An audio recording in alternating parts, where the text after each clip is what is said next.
Bonjour à tous, bienvenue dans Direct Santé, Direct Santé qui vous informe tous les jours sur de nombreuses pathologies, de traitements ou encore de gestes nécessaires pour préserver une bonne hygiène de vie. Donc ce matin, on va parler de grossesse et hypertension artérielle. Donc l'hypertension artérielle liée à la grossesse, appelée hypertension artérielle gravidique, survient souvent après les 4 semaines d'aménorrhée. Donc elle est due à une anomalie des vaisseaux sanguins du placenta. Donc la tension artérielle se normalise après l'accouchement. Donc comment gérer l'hypertension pendant la grossesse? Je suis accompagnée ce matin de Dr Mborche, qui est gynécologue obstétricien, et Dr Motekoku, qui est cardiologue, donc qui sont avec moi pour nous expliquer un petit peu qu'est-ce que c'est que l'hypertension. On va revenir sur la définition et on va parler de comment l'hypertension arrive pendant la grossesse. Bonjour messieurs, comment allez-vous, Dr Mborche? Bonjour madame, je vais bien. Et de votre côté? Bien. Je vais très bien aussi, merci d'être avec nous ce matin. Merci. Dr Mbote, comment ça va? Ça va très bien, Je merci. mélange tout ce matin. Ravi de vous revoir. Merci. On continue sur le cœur avec tout ce qu'on a fait, que ce soit l'hypertension, comment gérer le cœur. Et puis là, aujourd'hui, on va parler du cœur et la grossesse, l'hypertension artérielle et la grossesse. Justement, on va déjà revenir un petit peu sur la définition de l'hypertension pour pouvoir poursuivre dans le sujet. Alors, l'hypertension artérielle, qu'est-ce que c'est?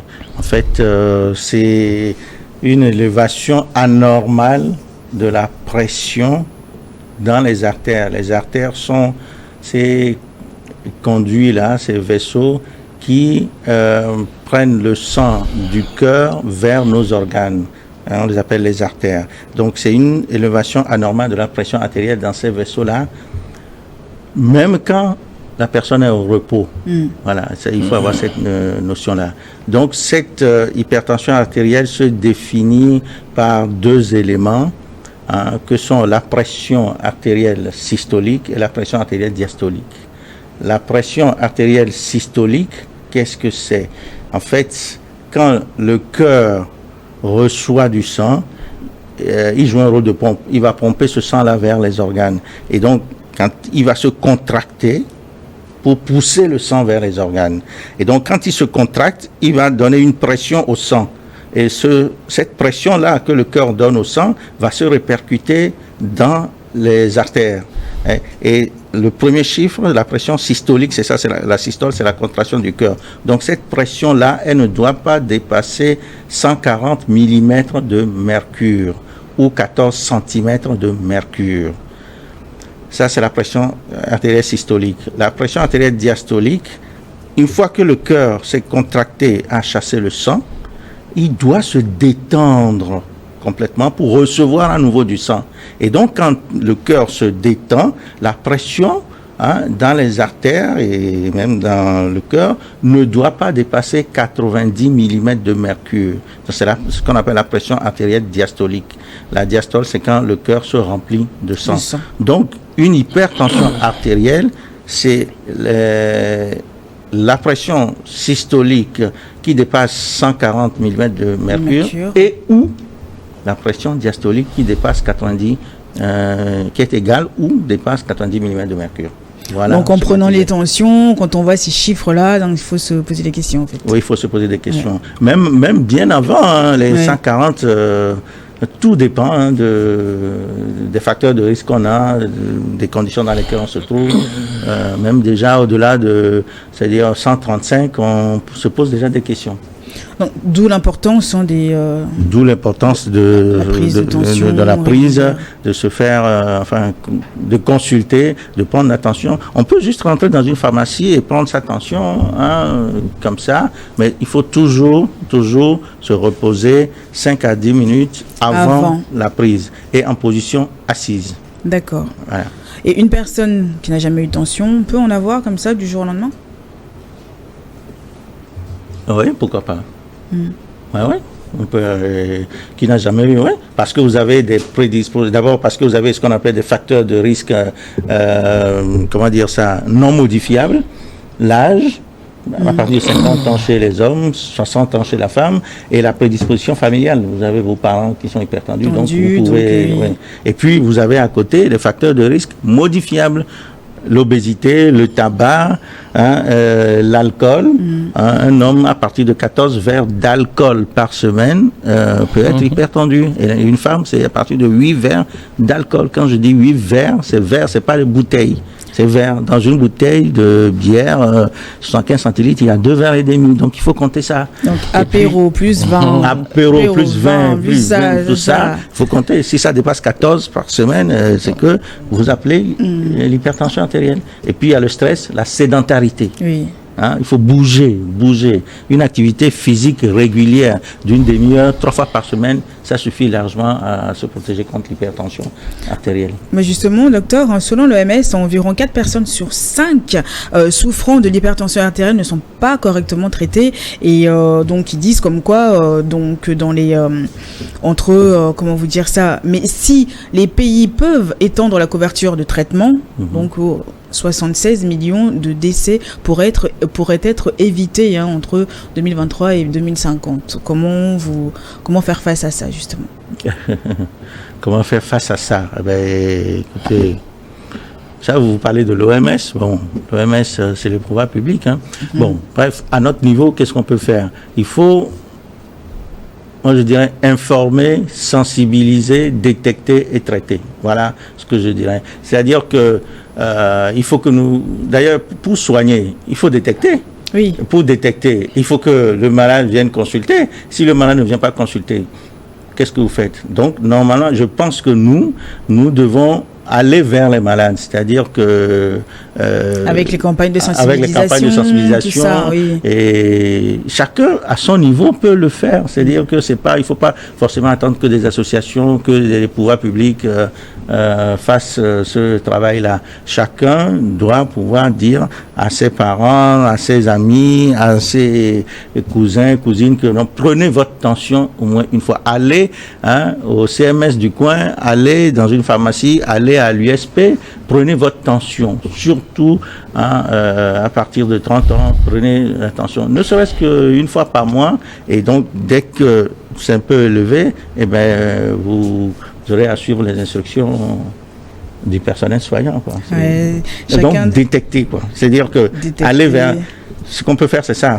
Nous, on va vers les patients, on va les informer, les sensibiliser, détecter et puis traiter. Faire beaucoup plus. C'est-à-dire ne pas attendre toujours que ce soit les pouvoirs publics qui créent des USP, des CMS un peu partout. Non, on peut avoir des cases d'hypertension artérielle où on prend l'attention, et puis... À chaque coin de rue. À chaque coin de rue, si c'est possible, quoi.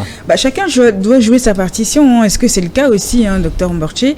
Vous êtes gynécologue, obstétricien, donc... Voilà, on parle aujourd'hui d'hypertension et la grossesse, ou c'est plus la grossesse qui est dans votre domaine, mais est-ce que aussi c'est pareil? Comment informer les gens sur tout ça, ce phénomène? Oui, effectivement, il est important d'informer la population sur cette pathologie, parce que les conséquences, quand on regarde un peu ce qui se passe et ce que l'OMS a publié, les conséquences sont énormes. Donc la première chose à faire, c'est informer la population, pour que la population d'abord puisse comprendre qu'il y a cette pathologie qui peut tuer, et que cette population puisse comprendre également que c'est elle qui doit prendre en charge sa santé. Parce qu'il faut d'abord aller dans une formation sanitaire pour qu'on puisse dépister. Donc, d'où la nécessité d'informer et d'aller donc dans la formation sanitaire, se faire dépister et suivre les prescriptions, bien les consignes donc du prestataire. Et c'est à l'issue de tout ça qu'on pourra éviter d'avoir une hypertension morbide, d'éviter donc de mourir, n'est-ce pas, de ces hypertensions. Et cette sensibilisation est d'autant plus importante chez la femme enceinte, si on revient un peu chez la femme enceinte, parce que il arrive dans une proportion non négligeable que la grossesse même soit cause d'une hypertension chez la femme enceinte. Donc d'où l'hypertension prend une place importante chez l'obstétricien, puisque quand on analyse un peu, l'hypertension artérielle et grossesse est deuxième cause de décès maternel. Donc ça nous interpelle, nous les obstétriciens, et c'est pourquoi nous mettons tout en place pour permettre de réduire les cas d'hypertension chez la femme enceinte. Et même quand l'hypertension est déjà diagnostiquée, avant que la femme ne tombe enceinte, on puisse, n'est-ce pas, faire un suivi correct pour que l'issue soit bonne. Mais comment les prévenir justement pour qu'elles puissent aussi, ces femmes avant de tomber enceinte, qu'il faut vraiment contrôler sa tension, gérer sa tension avant de tomber enceinte? Est-ce qu'il y a des procédures? Est-ce que ces femmes-là, quand elles viennent vous voir avec des projets d'accouchement, enfin de grossesse par exemple, est-ce que comment vous les conseillez là-dessus justement? D'accord. Hypertension et grossesse, il faut noter qu'il y a 4 situations. La première situation, c'est que la femme était hypertendue avant de tomber enceinte. Ça, c'est une première situation. Et l'hypertension sera là au cours donc de la grossesse et continuer même après l'accouchement. La deuxième situation, c'est que la femme n'était pas hypertendue. Elle était normale. Et au cours de la grossesse, à partir de 5 mois, elle commence par avoir l'hypertension artérielle. Comme ça. Comme ça.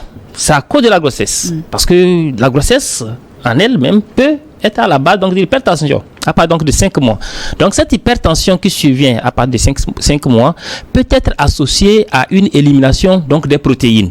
Ce n'est pas une bonne chose. Une femme ne doit pas éliminer les protéines dans les urines. Donc, si l'hypertension s'associe à l'élimination donc, des protéines dans les urines, ça donne ce que nous appelons la prééclampsie. C'est une deuxième situation par rapport à l'hypertension et grossesse. Ça veut dire quoi la prééclampsie? La prééclampsie, c'est l'augmentation des chiffres tensionnels.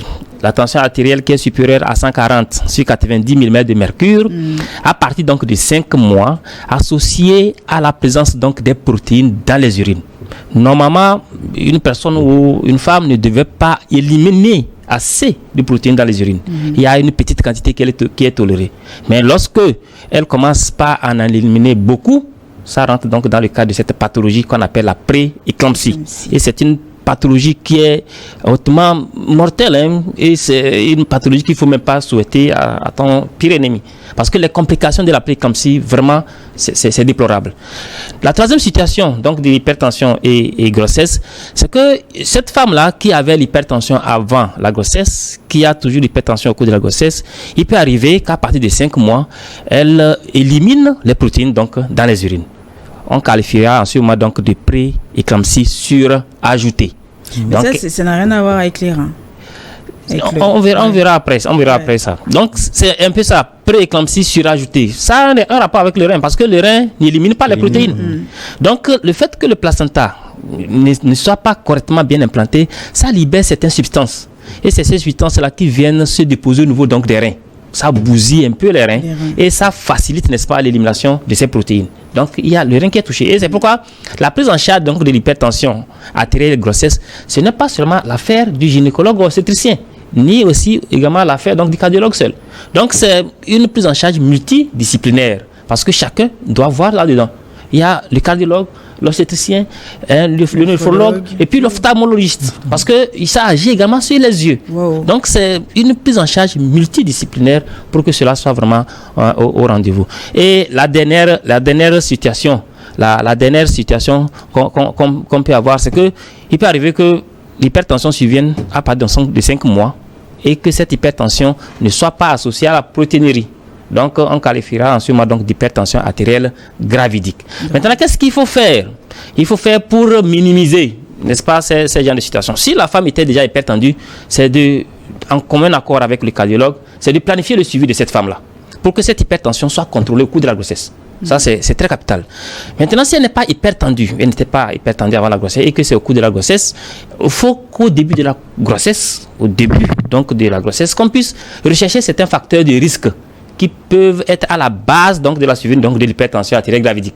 Et lorsqu'on a ces facteurs de risque, comme par exemple l'obésité, le diabète, le tabagisme, l'alcoolisme, voilà, tous ces facteurs de risque-là. L'âge élevé. L'âge élevé. Et les âges moins de 16 ans, 17 ans, 18 ans, donc les femmes moins de 18 ans, ce sont des facteurs de risque. Donc quand nous sommes devant ces facteurs de risque, il faut mettre en place un traitement pour prévenir la survenue donc, de cette pathologie au cours de la grossesse et mettre en place également des mesures hygiéno-diététiques pour que la femme puisse éviter ces pathologies. Donc c'est très important pour une femme qui désire avoir une grossesse de venir consulter et puis de raconter un petit peu si elle a déjà de l'hypertension dans sa famille ou autre pour que aussi l'accompagnement puisse se faire tranquillement. Oui, effectivement, c'est important que lorsqu'on a les projets de conception, il faut faire ces consultations.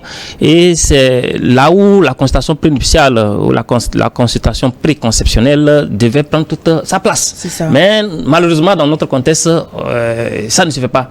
Et c'est pourquoi nous pensons que par ces émissions, les gens vont vraiment comprendre l'importance donc, de la chose. Et parlant donc de l'hypertension et grossesse, il est quand même important que quand on a des projets de conception, il est important donc de consulter bien avant de tomber enceinte. Oui. Parce que là, on pourra prendre toutes les dispositions pour minimiser les risques qui pouvaient peut-être survenir au cours de la grossesse. Écoutez, mais la plupart du temps, c'est pas comme ça que ça se passe. Les gens, les femmes, elles tombent enceintes dans les villages, dans les coins, et puis elles ne savent même pas qu'elles sont enceintes. Donc, ces femmes-là, il faut leur dire ce qui est important aussi à rajouter, c'est que dès que vous tombez enceinte, vous remarquez que vous n'avez plus vos règles, allez vous faire consulter dans le centre sanitaire. Dans les formations sanitaires d'à côté. Ne restez pas chez vous avec votre grossesse comme ça. Non, tout peut arriver. Donc, allez au moins, parce que vous faites aussi des bandettes urinaires. Oui, des bandettes urinaires pour voir s'il y a les protéines dans les urines ou pas. Voilà, donc c'est important. D'où aussi ces campagnes de sensibilisation jusqu'au fin fond des zones reculées. C'est important. C'est à chacun de nous de le faire. Je dirais même pas, parce qu'il n'y aura pas assez de médecins pour le faire, mais c'est à chacun de nous de le faire. Nos téléspectateurs qui écoutent cette émission, qui ne sont pas médecins, mais qui écoutent cette émission, ils peuvent dire à leurs sœurs, à leurs cousines, au village, quand ils vont au village, leur dire, écoutez, voilà ce que j'ai entendu, faites ceci, allez, si vous tombez enceinte, allez à l'USP, ne restez pas chez vous. C'est-à-dire que c'est à chacun de nous de le faire. Maintenant, nous, les professionnels de santé, nous devons aussi nous déplacer dans les coins reculés, faire des réunions en petit comité pour parler aux gens, aux filles et tout. Ça, c'est bon. Cela nous incombe aussi. Ouais. Écoutez, mais docteur, on va marquer un temps de pause. On revient juste après les informations. Restez avec nous.